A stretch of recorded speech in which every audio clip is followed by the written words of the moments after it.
여러분의 역사 완성자 유선입니다. 너무너무 반갑습니다, 여러분.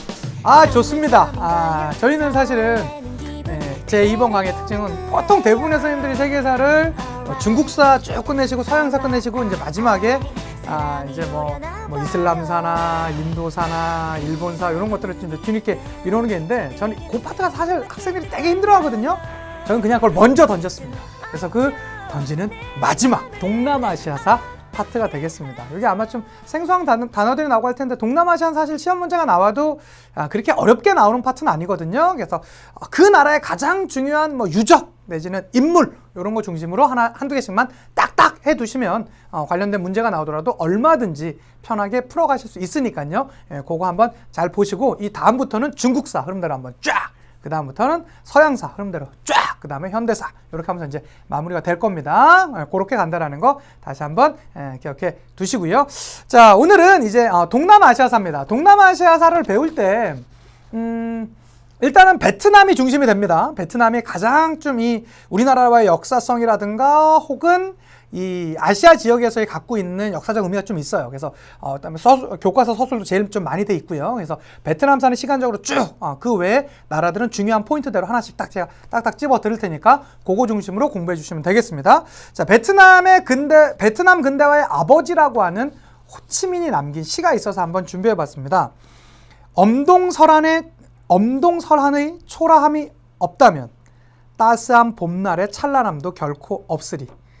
부르는 나를 단련시키고 내 마음을 더욱 굳세게 한다.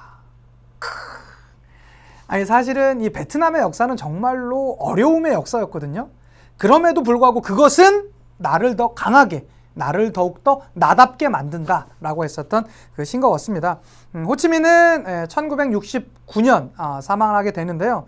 그가 사망을 하고 우루과이의 한 언론은 이렇게 극찬을 했다라고 합니다.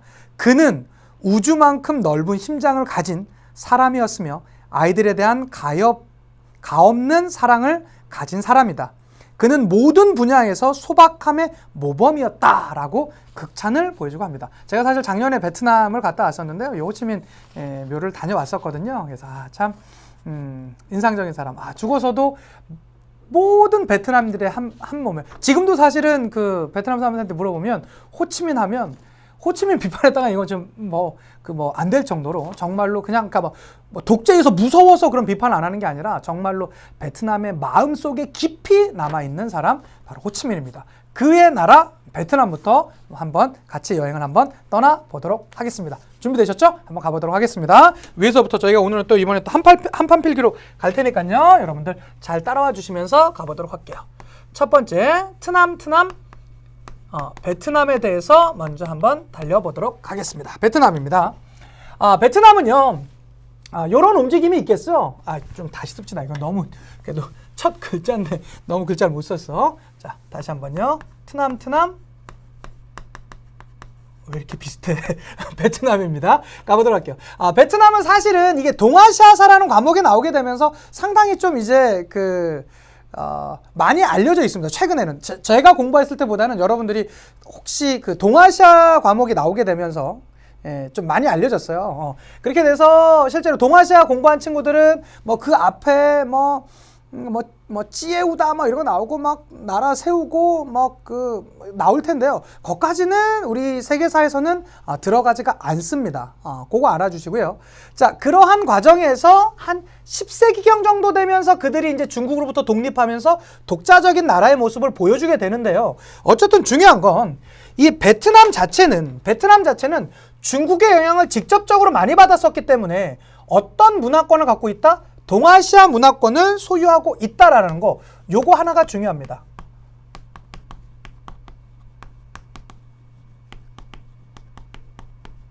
동아시아 문화권에 속한다라는 거, 요거 놓칠 수 없는 파트가 되겠습니다. 우리가 흔히 동아시아 문화권이라는 건 어떤 것들이 들어가죠? 동아시아, 한중일과 베트남이 공통적으로 갖고 있는 거, 한자, 유교, 율령, 불교라는 이 네 가지의 기본적인 요소가 같이 맞물려 돌아가는 게 바로 이 베트남사가 되겠습니다. 한번 기억해 두시면 되겠고요. 자, 그렇게 되면서 이 베트남은요 11세기로 가게 됩니다.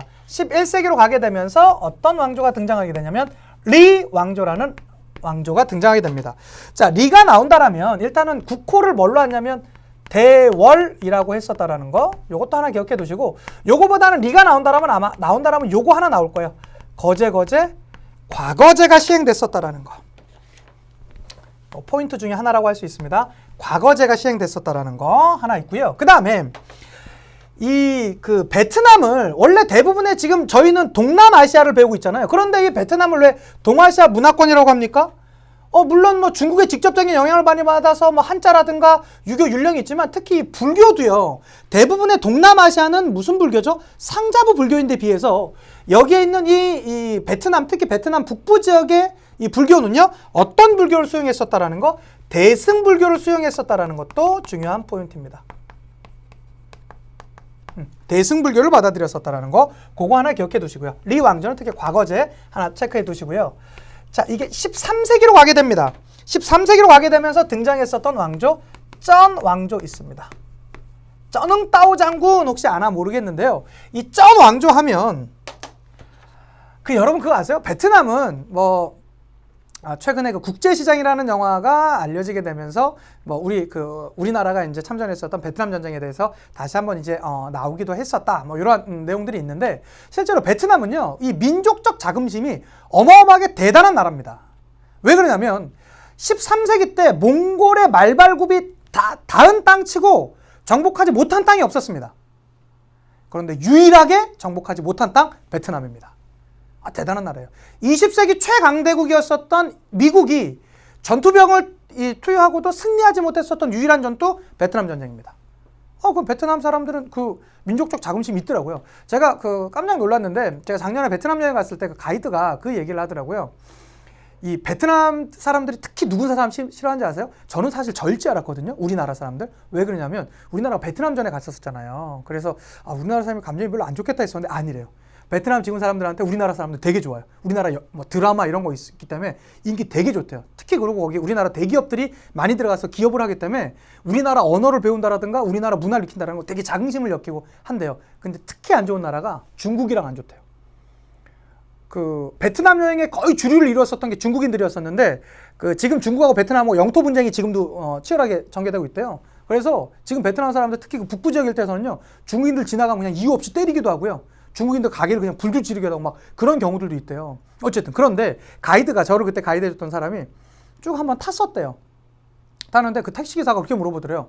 당신 중국인이요? 라고 물어보더래요. 그래서 아니다, 나 이제 한국인이다 라고 얘기했더니 그런가 보네. 한국 좋다. 한국 이렇게 얘기하더니 근데 혹시 우리랑 베트남하고 싸우면 누가 이길 거겠어? 라고 물어보더래요. 택시기사가 아저씨가. 그래서 글쎄 왜 그러냐면 워낙에 이제 베트남 사람이 중국어를 안 좋아한다는 거 아니까 글쎄요 막 이렇게 얘기하고 있는데 헤이, 누가 이기긴 당연히 중국이 이기겠지. 우리는 인구가 1억 정도밖에 안 되는데 거기는 우리 10배도 넘잖아. 그렇지만 그들이 우리 영토를 침공한다면 나라도 나가서 싸울 거야 라고 택시기사 아저씨가 얘기를 하더래요. 그래서 그 가이드 아저씨가 깜짝 놀랐다고 하더라고요.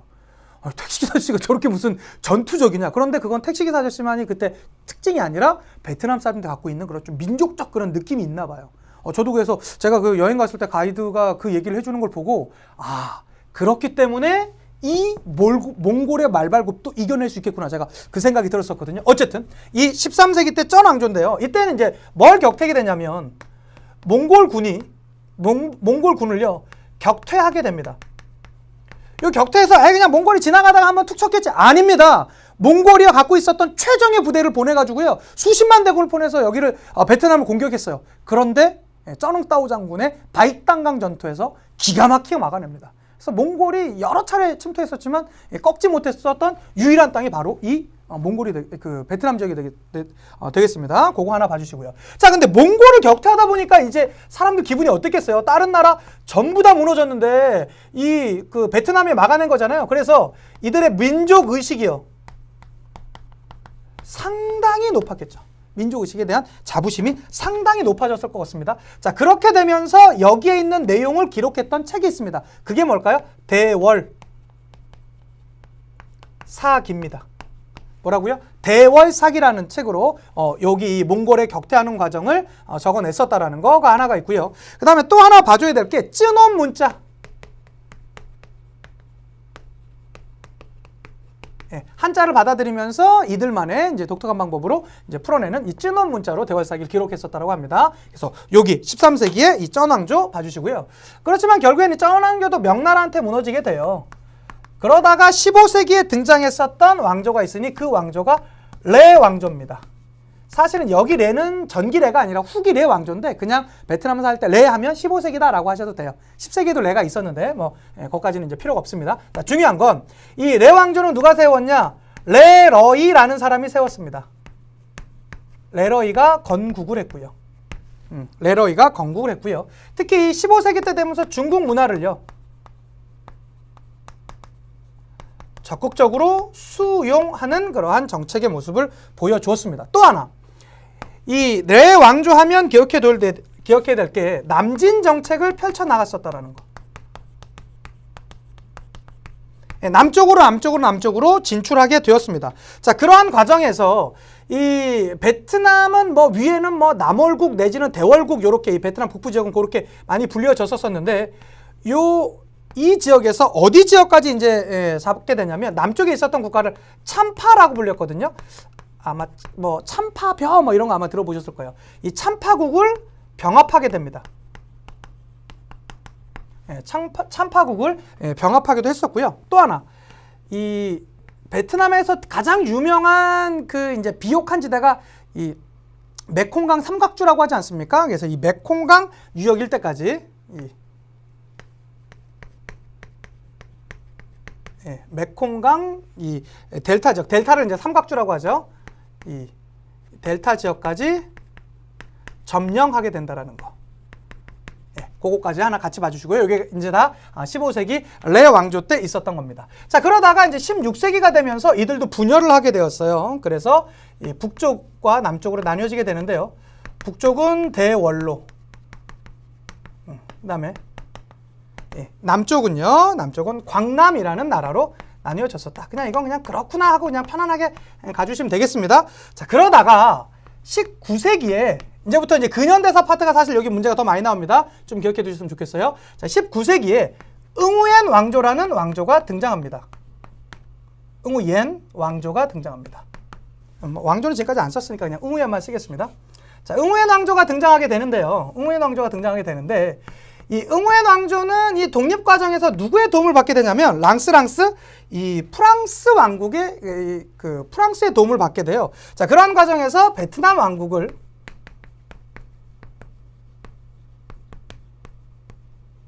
세우게 되었습니다. 자, 그런데 프랑스의 도움을 받고 결국에는 이 베트남 왕국을 세운 거 아닙니까? 자, 그렇게 되다 보니까 어디에 간섭이 있을 수밖에 없을까요? 예, 맞습니다. 랑스 프랑스의 이 내정 간섭이 어느 정도 이제 나타나게 되었습니다. 자, 이러한 과정에서 원래 이 베트남 지역에 종주권을 갖고 있다라고 생각했었던 누구와요? 청나라와 영국과 이 영국과 인도를 놓고 이 전투를 벌였던 게 이제 플라시 전투 아닙니까? 플라시 전투에서 졌었던 프랑스가요. 이제는 더 동쪽으로 오게 되면서 인도 차이나 반도를 노리게 되었습니다. 그래서 이 청나라랑 프랑스랑 전쟁을 벌입니다. 이게 이름하여 청푸 전쟁이 되겠습니다. 청푸 전쟁. 이건 뭐 1884년인데요. 연도는 필요 없습니다. 어쨌든 이 과정에서 누가 이기게 됩니까? 청나라가 지고 프랑스가 승리하게 되었습니다. 자, 이러한 과정에서 프랑스가 승리하면서 이제는 여기에 있는 인도 차이나 반도의 가장 중심 국가가 베트남이지만 베트남만 있습니까? 아니요. 베트남이랑 라오스랑 캄보디아 이런 나라들 같이 있거든요. 그래서 그들을 하나로 통합하기 위해서 하나같이 통치하기 위해서 만들었었던 게 뭐냐면 인도 차이나 연방이에요.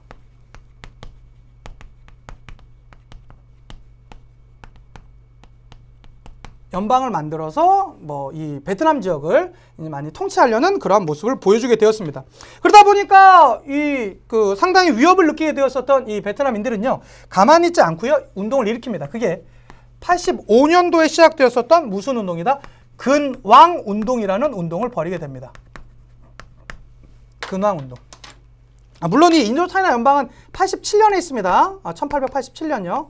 네. 어쨌든 뭐 그거까지는 하나 이제 봐주시면 좋겠고. 자, 이 근황운동. 나 다시 왕으로 세워달라.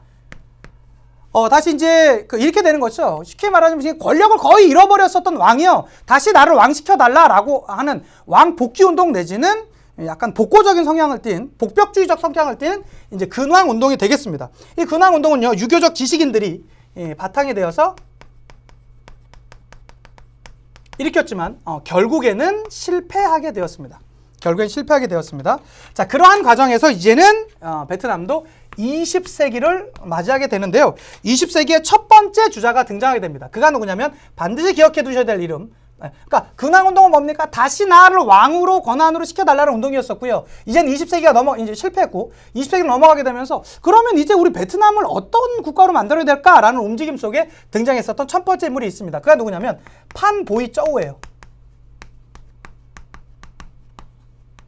이름이 좀 낯설죠? 누구라고요? 판 보이 쪼우라는 인물이 있었습니다.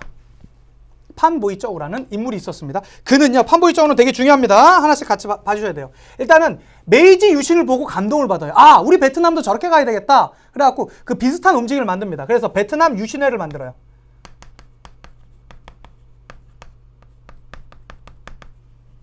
메이지 유신을 봤으니까 베트남 유신회를 만들었었겠죠. 그래서 이 베트남 유신회를 만들었었고요. 메이지 유신을 모방하기 위해서 노력합니다. 자, 그러다 보니까 이제 그러면 어디로 가 있어요? 일본에 가서 유학을 해야 되겠죠? 그래서 등장했던 게 뭡니까?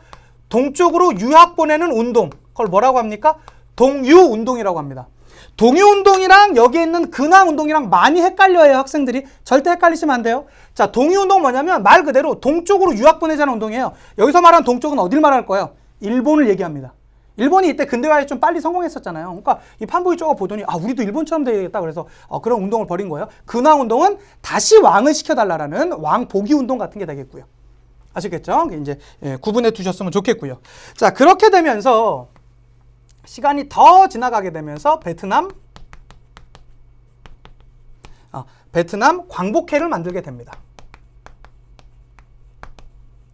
이 베트남 광복회는 어디에 영향을 받을까요? 자, 베트남 유신회는 무슨 영향이라고요? 일본의 메이지 유신인데 이 베트남 광복회는 어디에 영향이었었냐면 신해 혁명에 영향을 받습니다. 신해 혁명에 영향을 받아서 이 베트남 광복회에서는 무엇을 주장한다라는 거? 공화정을 주장한다라는 거. 요것도 하나 체크해 두셨으면 좋겠고 하나만 더. 이 판보이 쪼우가 썼던 책이 있습니다. 그게 어떤 책이냐면 월남 망국사라는 게 있어요. 월남 망국사.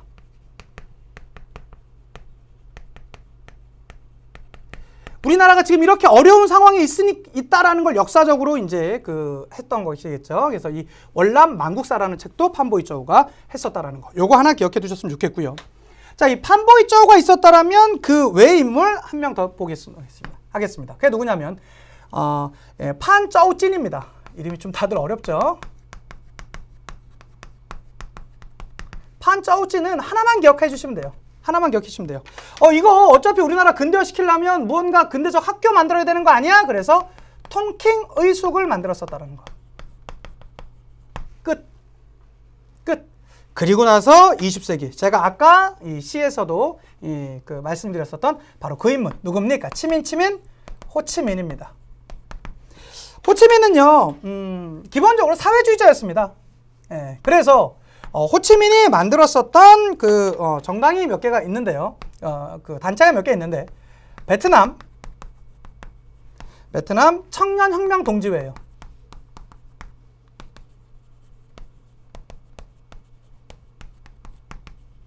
이 베트남 청년혁명 동지회는 기본적으로 무슨 단체일까요? 사회주의 단체입니다. 자, 이 베트남 청년혁명 동지회를 바탕으로 해서 또 다른 단체가 만들어지게 되는데요. 조금 더 지나서요. 그게 뭡니까? 베트남 공산당입니다.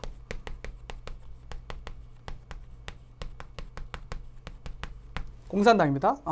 그는 사회주의자였으니까요. 그렇게 됐을 것이고요. 자, 원래는 요때쯤만 하더라도 제국주의 세력 전체, 특히 이 베트남은 프랑스에 대해서 이 지배와 간섭을 많이 받고 있었으니까 이 프랑스에 대한 좀 이 저항 운동이 많았었는데요. 시간이 더 지나다 보니까 이 아시아 전체를 휘감아치는 국가가 있었습니다. 어떤 국가? 일본에 대해서 대항했었던 단체도 만들게 되거든요. 그게 뭡니까? 베트남 독립동맹입니다.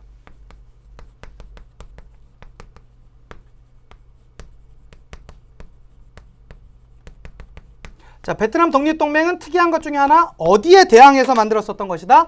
일본에 대항해서 만들었었다라는 거, 요거까지 특징.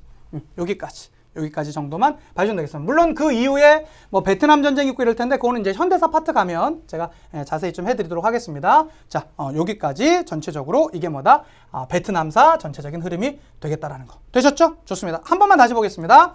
자, 리, 쩐, 레 정도가 나옵니다. 그렇죠? 그냥 뭐 쩌능 따오 정도가 자주 나올 것 같고요. 나온다라면 뭐 리의 과거제 정도, 그 다음에 뭐 레에서는 뭐 레러이가 만들었다, 남진 정책했었다 정도. 그리고 근황운동, 이 표현 잡아주시고요. 그 다음에 판보이쩌우 나옵니다. 판보이쩌우 나옵니다. 그래서 베트남 유신에 그 일본의 메이지 유신 모방했다. 동유운동, 그 일본에 유학 보내려고 했었다. 베트남 광복회 만들었었고요. 이 공화정 세우기 위해서요. 그 다음에 월남 만국사도 만들었었다라는 거 봐주시고요. 자, 그리고 제일 뭐 유명한 건 호치민이겠죠. 호치민. 베트남 혁명동지회 만들었었고요. 그게 더 발전하면서 베트남 공산당.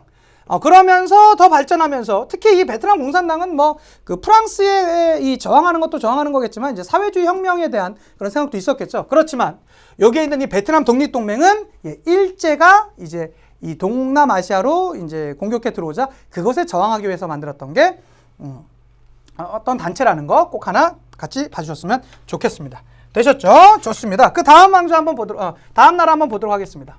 다음 나라 캄보디아입니다. 요거 보기 전에 나라의 지도별로 한번 보고 갈게요. 요거 보시면 동남아시아의 종교 분포인데요. 종교 분포인데 간단하게만 한번 보도록 하겠습니다. 자, 기본적으로 이 동남아시아는 인도 차이나 반도. 왜 인도 차이나 반도인지 아시죠? 여기가 그 중국이니까 차이나. 여기에 인도가 있잖아요. 인도와 차이나의 가운데 있네. 그래서 인도 차이나 반도라고 한 겁니다. 인도 차이나라고도 하고요. 그래서 이렇게 불려지게 되고요. 특히 여기에 이제 대표적인 나라 베트남, 라오스, 캄보디아가 있고요. 그다음에 타이라고 나오는데 저희가 지금 알고 있는 건 이제 태국이 되겠죠. 태국이 되겠습니다. 그다음에 미얀마 이렇게 이제 될 텐데요. 여기 이제 불교 있고요.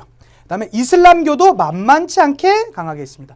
특히 여기에 있는 이 필리핀은 크리스트교라는 거, 요거 이제 종종 이제 문제로 나오니까 하나 체크해 두셨으면 좋겠고요. 자, 그 다음에 동남아시아의 식민주의인데 요게 문제가 많이 나와요. 왜 그러냐? 보세요. 저희가 지금까지 배웠었던 요쪽에 있는 프랑스. 그러니까 베트남, 라오스, 캄보디아는 대부분 다 어디한테 이제 넘어갑니까? 프랑스한테 넘어갑니다. 그런데 이쪽에 있는 영국 누구한테 영국이래요. 인도 누구한테 넘어갔습니까? 그 영국한테 넘어갔었죠. 그리고 나서 이쪽에 있는 이 미얀마도 역시 영국한테 넘어갑니다. 그런데 한번 생각해 보세요. 자, 이쪽에서 오고 있는 이 영국 세력과 이쪽에 있는 프랑스 세력의 중립국에 위치한 나라가 있습니다. 그게 어디입니까? 바로 있는 이 태국입니다. 이 태국은요, 아시아에서 유일하게 식민지를 당하지 않았던 나라도 유명해요. 일단 지정학적 위치도 있고 정치적 문제도 있었거든요. 그거 조금 뒤에 다시 설명해 드리도록 하겠고요. 자, 그런 나라 말고는 여기 특히 인도네시아는 네덜란드領이었었다라는 거 같이 하나 체크해 두셨으면 좋겠고, 여기에 있는 이 필리핀은 에스파냐령이었다가 이게 에스파냐에서 어디로 넘어갑니까? 미국으로 미서 전쟁 이후로 넘어가게 됩니다. 그거까지 같이 하나 체크해 주셨으면 좋겠습니다. 자, 옆으로 와서 그럼 한번 같이 한번 가보도록 할게요. 자, 그 다음에 가는 나라가 캄보디아입니다. 캄보디아는 사실은 나올 만한 게 하나밖에 없어요. 하나 한번 보도록 할게요. 캄보디아가 되면 이제 9세기에 등장했었던 왕조가 있어요. 이게 이제 앙코르 왕조라고 하는데요.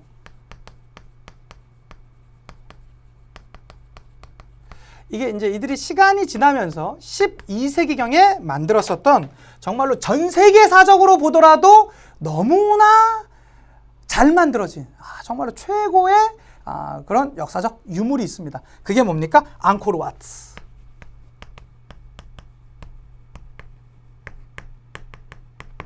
앙코르와트가 되겠습니다. 앙코르와트. 조금 이따 사진 보여드릴 텐데요. 앙코르와트는 저도 이거 안타깝게도 아직 못 가봤어요. 저는 사실 갈 기회가 몇 번 있었는데 이게 여름에 간다고 제가 어머니를 모시고 가다 보니까 어머니가 여름에 가면 너무 힘들다고 그래갖고 뭐 그게 몇 번 캔슬되고 그래갖고 좀 못 가봤었는데 너무 안타깝어요. 저도 꼭 가볼 거거든요. 어쨌든 이 앙코르와트 정말로 제 누나도 갔다 오고 뭐 친구들도 많이 갔다 왔는데 갔다 보면 진짜 입이 떡 벌어진대요. 기가 막히다. 이럴 정도로 이 앙코르와트. 근데 앙코르와트에 만약에 시험 문제가 나온다면 그러니까 요 정도만 해도 대부분 문제 맞춥니다. 앙코르와트 어느 나라에 있니? 캄보디아. 이러면 끝나요. 그런데 요거 말고 한 번 더 시험 문제가 나온다면 원래 앙코르와트는 무슨 사원으로 시작됐냐면 힌두교 사원으로 만들기 시작됐어요. 그러다가 이게 무슨 사원으로 성격이 바뀐다라는 거? 불교 사원으로 바뀐다라는 거. 요거 포인트 하나입니다. 자, 요건 두 개입니다. 자, 캄보디아에서는 만약에 시험 문제 나온다면 앙코르와트 나올 것이다. 앙코르와트는 캄보디아다. 요것만 해도 좋고요. 조금 더 가본다면 원래 이 앙코르와트는 신두교에서 불교 사원 형태로 성격이 바뀌게 되었었다는 거. 요거까지 같이 봐주시면 되겠습니다. 물론 이 캄보디아도 시간이 지나면서 저기 인도차이나 연방이라고 하는 거 제가 말씀드렸죠? 이쪽에 보시면 인도차이나 연방 요것과도 역시 캄보디아가 연관이 돼 있으니까 그것까지만 하나 더 기억해 두시면 되겠고요. 자, 바로 다음 나라 넘어가도록 하겠습니다. 다음 나라 어떤 나라냐면 인도네시아 먼저 보도록 할게요. 인도네시아입니다. 자, 인도네시아도 뭐 왕조가 막 여러 개 나오거나 그러진 않을 것 같은데 언제나 이 앙코르와트랑 대비되는 기가 막힌 유적이 있습니다. 뭐 이게 뭐 사이렌드라 왕조에서 막 만들었다고 하는데 이렇게 쓰고 갑시다. 8세기.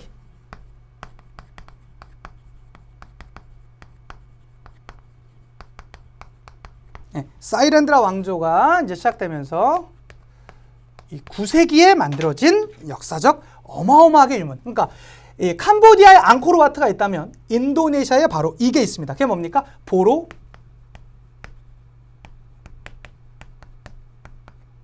부두르 사원입니다.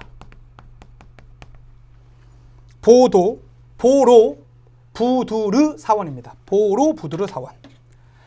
이 보로 부두르 사원은요, 일단 그 만든 것 자체가 너무나 기가 막힙니다. 그런데 작게 보더라도 그 여러 불상들이나 이러한 조형물들이 많거든요. 근데 이게 점점 커지면서 모자이크처럼 전체 조형물을 또 하나 만들어내요. 이게 기가 막힌 것이죠. 그래서 이 보로 부두르 사원, 인도네시아에 보로 부두르 사원이 있다라는 거 꼭 하나 봐주셨으면 자화섬에 있는 것인데요. 특히 이 보로 부두르 사원은 어떤 불교냐면 대승불교입니다. 대승불교입니다. 요거 꼭 하나 이제 체크해 두셨으면 좋겠고, 특히 인도네시아는 여기 파트 말고 나온다라면 이 근현대사 파트에서 좀 나올 만한 게 있습니다. 근현대사 파트 거 한번 다시 정리 한번 해드리도록 할게요. 특히 이들은 19세기 언저리 때 어디에 이 그 식민지를 받았었다고 했었죠? 맞습니다. 네덜란드에 당했습니다.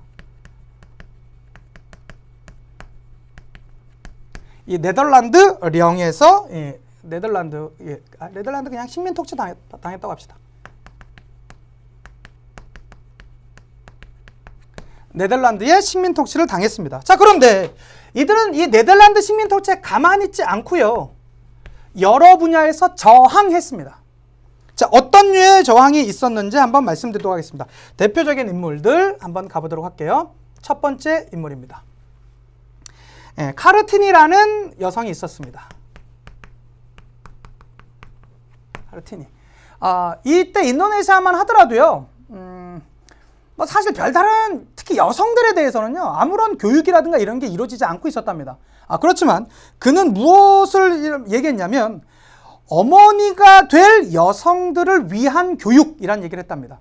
아니, 이 세상에 있는 모든 생물체들은 다 뭐가 있습니까? 어머니가 있잖아요. 여성이 있잖아요. 그런데 어떻게 여성이 이렇게 차별 대우를 받아야 되냐? 여성들은 누구나 다 어머니가 될 수 있기 때문에 소중한 교육을 받아야 된다라고 하게 되면서 여성 교육에 아주 그 관심을 많이 보였었다고 합니다.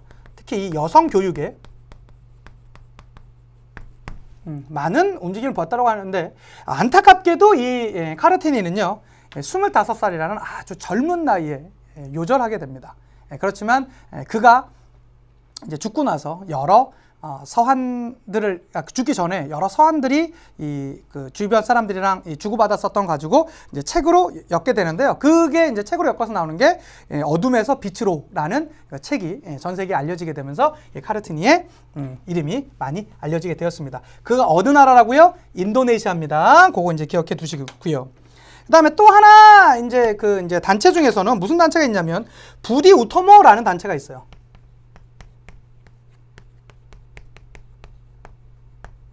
부디 우토모. 이 민족 단체인데요.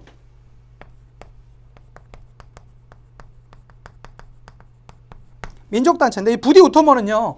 이 고귀한 노력이라는 뜻을 갖고 있답니다. 고귀한 노력이라는 이제 뜻을 갖고 있어서 우리 이 네덜란드의 네덜란드랍니다. 이 인도네시아의 이 민족들, 특히 이 의사학교 사람들이 이제 시작이 되어서 만들었던 단체였었는데 이게 여러 사람의 호응을 받게 되면서 이제 민족 단체로서 발전하는 그런 모습들이 있었고요. 자, 또 하나 봐두어야 될 그 단체가 있는데요. 그게 이슬람 동맹입니다.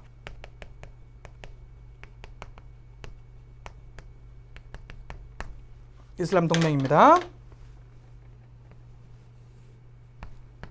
이게 다 이 네덜란드 식민 통치에 이제 저항했었던 것인데요. 자, 이슬람 상인들이 중심이 되어서 이슬람 동맹을 만들었었어요. 특히 이제 이 인도네시아는 대부분 다 이제 이슬람교를 이제 믿고 있기 때문에 그들이 이제 만들어서 이 상인들이 중심이 되어서 만들었었던 단체인데요. 이게 결국에는 이제 식민 통치에 저항했었던 단체로 많이 알려져 있었다라는 거 꼭 봐주셨으면 좋겠고. 자, 그러면서 요들과는 다르게 인물만 그냥 한 명만 하나만 그냥 적고 갑시다. 수카르노. 수카르노라는 그런 인물이 인도네시아 국민당이라는 그런 이제 정당을 만들어서요. 민족운동을 이제 계속적으로 일으켜 나갔었던 게 바로 누구다? 인도네시아에 나와 있는 것이라는 거 봐주셨으면 좋겠습니다. 자, 정리하자면, 자, 인도네시아는요, 일단은 앙코르와트와 대비되는 가장 중요한 사원이 있습니다. 이게 뭡니까? 보로부두르 사원입니다. 보로부두르 사원이고요. 그 다음에 대승불교였었다는 거. 그 다음에 이 네덜란드 식민 통치가 있었기 때문에 그들의 저항했었던 인물 및 단체가 있었다. 대표적인 거 카르티니. 그 다음에 부디 우토모라는 민족단체. 그 다음에 상인들이 조직했었던 이슬람 동맹. 이런 단체가 있었다라는 거. 그 외에도 수카르노가 있었다라는 거. 특히 수카르노는 인도네시아 국민당을 만들어서 정치적으로 저항하는 그런 모습들이 있었다. 봐주시면 되겠고요. 자, 다음 거 한번 보도록 하겠습니다. 그 다음에 볼 나라는요. 어떤 나라냐면 이제 미얀마 먼저 한번 보고 갑시다. 미얀마인데요.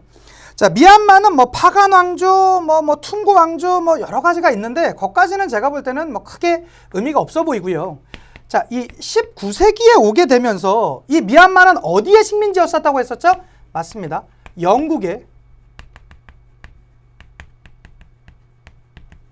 식민통치를 당하고 있었습니다. 자, 영국의 식민통치를 당하다 보니까 이러한 영국의 식민통치에 저항했었던 움직임이 있었겠죠? 당연히 있었을 게 아니겠습니까? 당연히 있었을 것입니다. 자, 이러한 움직임에 저항해서 어디계에서 미얀마는 이제 그 불교의 움직임이 좀 많게 되는데요. 특히 이 불교에서 무슨 단체? 이 민족운동을 주도했었던 게 바로 이 미얀마라는 거. 그 정도 하나 봐주시면 좋겠습니다. 여기 이제 미얀마가 되겠고요. 자, 그 다음에 나오는 게 조금 자세히 봐둬야 될 태국이 되겠습니다. 태국입니다. 태국을 다른 말로 뭐라고도 하죠?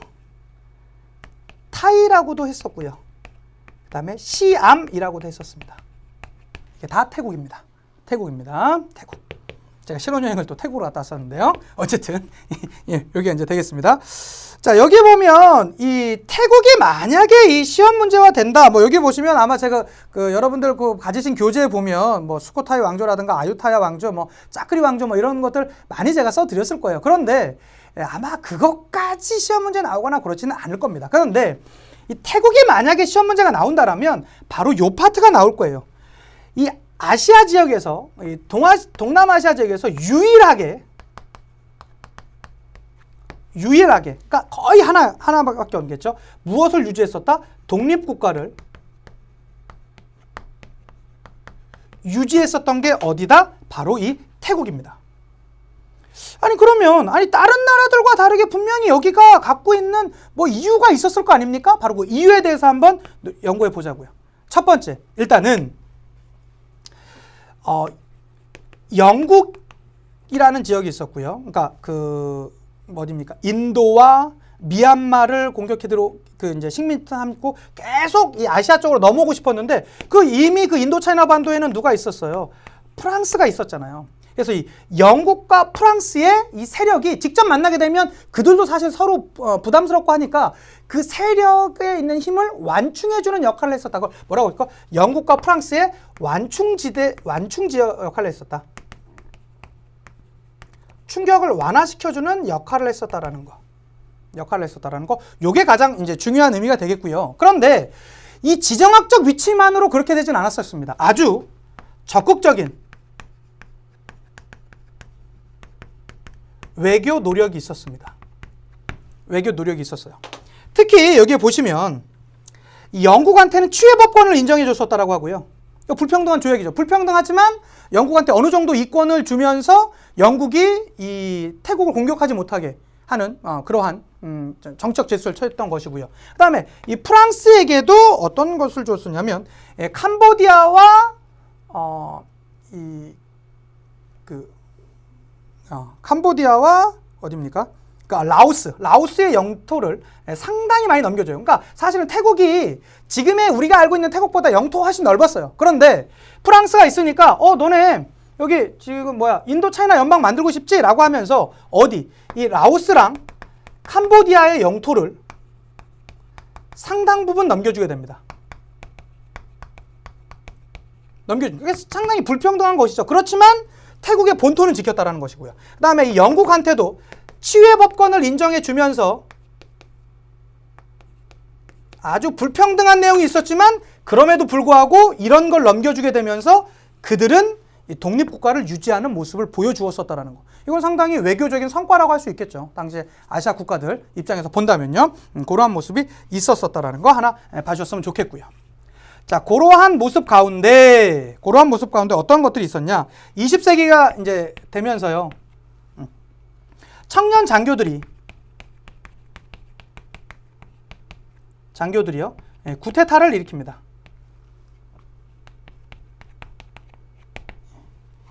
쿠데타를 일으키게 되면서 어떤 국가로 가게 되었습니까? 이펀 군주제 국가로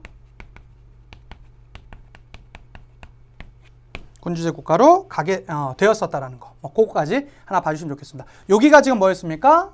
태국이었습니다. 태국. 타이라고도 불리는 바로 그 나라였습니다. 자, 태국이 나온다면 요거 반드시 기억한다. 유일하게 독립국가를 유지했었다라는 거 꼭 기억해 두셨으면 좋겠습니다. 자, 그 다음은 여기 옆에 나와 있는데요. 밑으로 내려가기보다는 옆으로 와서 이 필리핀 한번 보고 가도록 하겠습니다.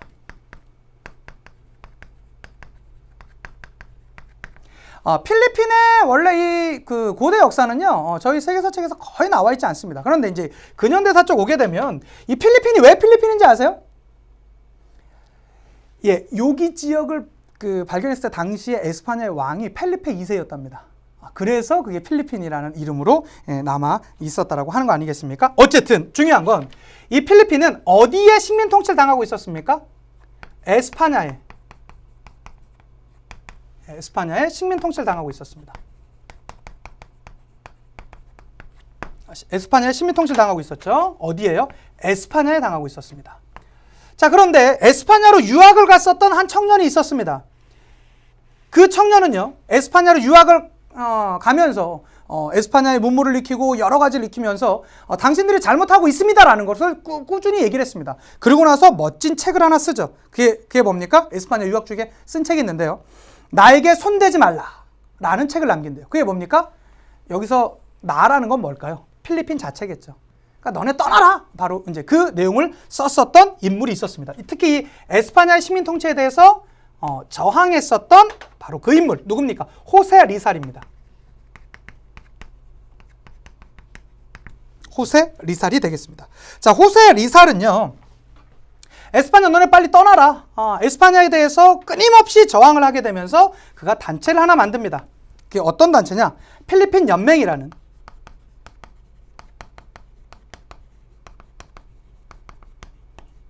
단체를 만들면서 이 에스파냐에 대한 이 식민 통치에 대해서 목숨을 걸고 끝까지 저항했었던 바로 이 민족 지도자가 되겠습니다. 그게 누굽니까? 호세 리살입니다. 호세 리살은 사실은 얼마 살지 못해요. 그러다가 이제 잡혀서 안타까운 이제 죽음을 맞이하게 되었습니다. 자, 그러한 상황이 있었고요. 특히 근데 이 에스파냐와 이 필리핀의 주도권을 놓고 싸움을 벌였었던 나라가 있습니다. 어떤 나라겠습니까? 미국입니다. 미국이 이 전쟁을 벌이게 됩니다.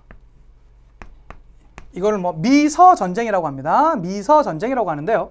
이 미서 전쟁이 벌어지다 보니까 이 미국을 지원해 주었었던 대표적인 필리핀인이 있습니다. 그가 누굽니까? 아기날도. 아기날도라는 그런 인물이 맞아. 이 에스파냐의 식민 통치를 저항하기 위해선 미국 당신이 도움이 되겠네요. 전쟁에서 꼭 승리해서 우리에게 독립을 약속시켜 주세요. 물론 미국도 아기날도한테 그런 얘기를 했겠죠. 너네가 우리를 지원해 준다면, 현지인들을 지원해 준다면 우리가 이 전쟁을 승리로 이끈 다음에 너네에게 독립을 약속하겠어. 라고 이제 얘기를 했겠죠. 그리고 나서 결국에는 누가 이깁니까? 에스파냐가 지고 미국이 이기게 됩니다. 그래서 만세!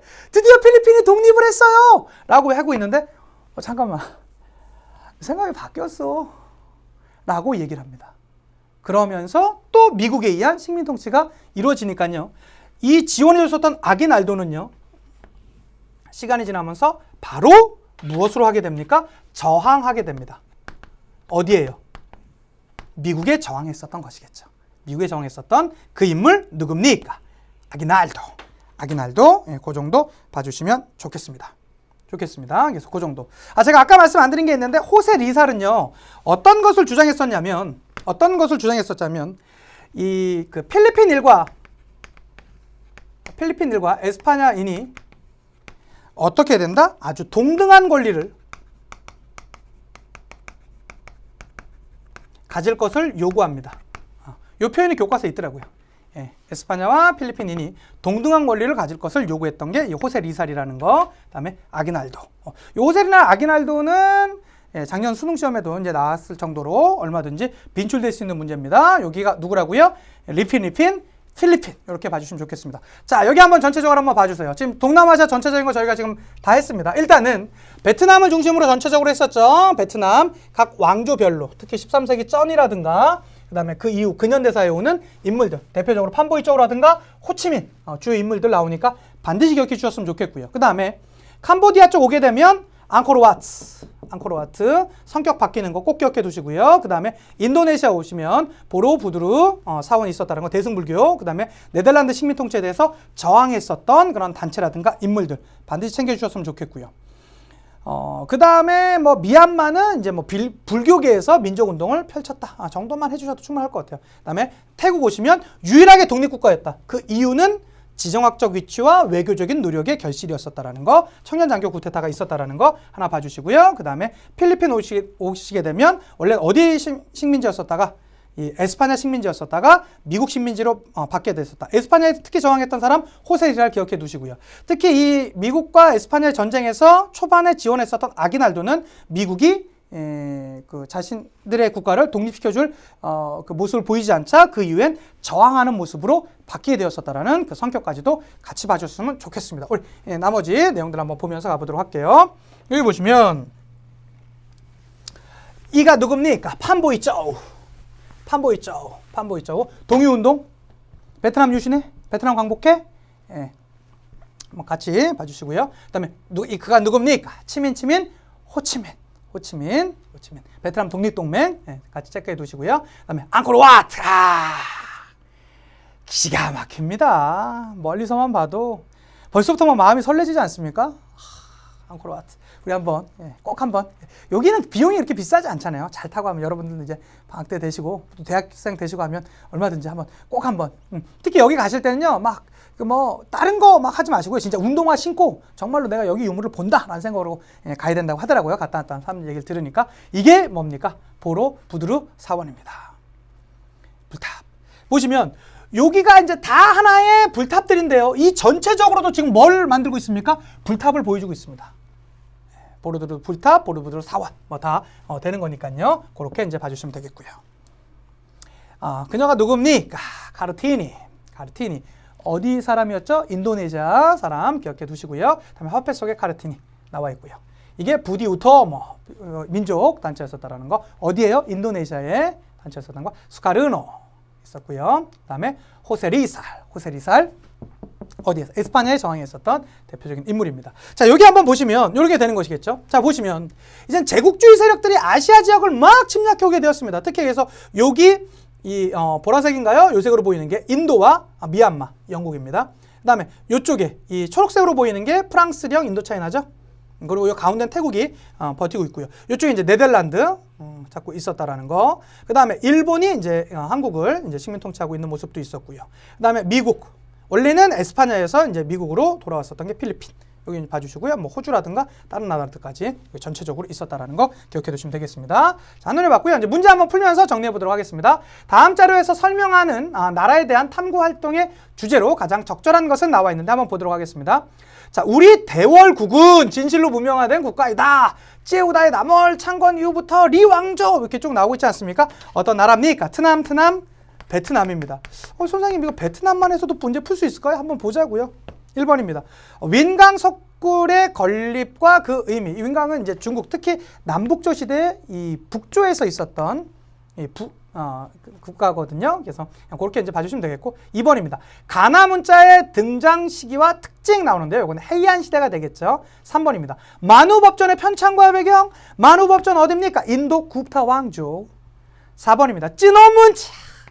찌노문자만 해도 베트남 요금 알아만 해도 푸는 거잖아요. 실제로 문제는 모의고사는 이거 이상 안 나옵니다. 이 정도만 아셔도 돼요. 5번입니다. 보로부르 불탑의 조성. 이건 인도네시아와 관련이 있는 것이겠죠. 정답은 4번 되겠고요. 마지막 문제입니다. 볼게요. 다음 자료는 어느 동남아시아 국가의 독립선언문이다. 자, 밑줄 친 우리나라에 대한 설명으로 옳은 것을 보기에서 고르랍니다. 인간은 태어날 때부터 영원토록 자유롭고 평등한 권리를 갖는다. 이는 부정할 수 없는 진리입니다. 그러나 프랑스 제국주의자들은 자유평등 우회라는 미명 아래 80년 이상 우리의 땅을 유린했고 우리는 억압해왔습니다. 라고 지금 이렇게 얘기하고 있습니다. 특히 이 프랑스에 대해서 이렇게 저항했었던 대표적인 나라, 어느 나라일 수밖에 없겠습니까? 베트남 정도일 수밖에 없겠죠. 이게 베트남이에요. 이게 베트남 민주공화국 얘기하고 있는 겁니다. 자, 보자면 기억입니다. 반영운동을 면목상으로 자치권을 인정받았다? 여러분, 반영운동을 할 필요가 있습니까? 이건 적어도 이걸 내용을 아예 몰랐더라도 아니지. 왜? 여기 프랑스라고 나와 있잖아. 근데 여기 반영운동인데 어떻게 됩니까? 이거 인도랑 관련된 거잖아요. 기억은 아니죠. 니은입니다. 동의운동을 통해 일본에 유학생을 파견하였었다? 맞겠죠. 판보이저우가 보냈던 거 니은 맞고요. 그 다음에 디귿입니다. 이슬람 동맹을 결성하여 민족 산업을 육성하였다. 이슬람 동맹은 어떤 나라입니까? 인도네시아 기억해 두시고요. 리을입니다. 2차 세계대전 때 일본 제국주의 침략을 받았었기 때문에 베트남 독립동맹 이런 거 만들면서 그들에게 저항했었던 거 아니겠습니까? 그래서 니은과 리을. 그래서 니은 리을이면 정답 4번 이렇게 보시면 되겠네요. 좋습니다. 오늘도 완벽하게 보셨습니다. 이제 어려운 파트는 사실은 대부분 다 지나왔습니다. 이제는 지난 시간에 이슬람, 서아시아사 오면서 인도도 그 전에 했었고요. 이제는 어려운 파트는 다 끝났고요. 이제는 더 재밌는 파트, 중국 파트로 여러분들을 다음 강으로 초대합니다. 꼭 기쁜 마음으로 봐주셨으면 좋겠고요. 인사하고 마치도록 하겠습니다. 다음 강의 뵐게요. 역사가 완성되는 그날까지 완!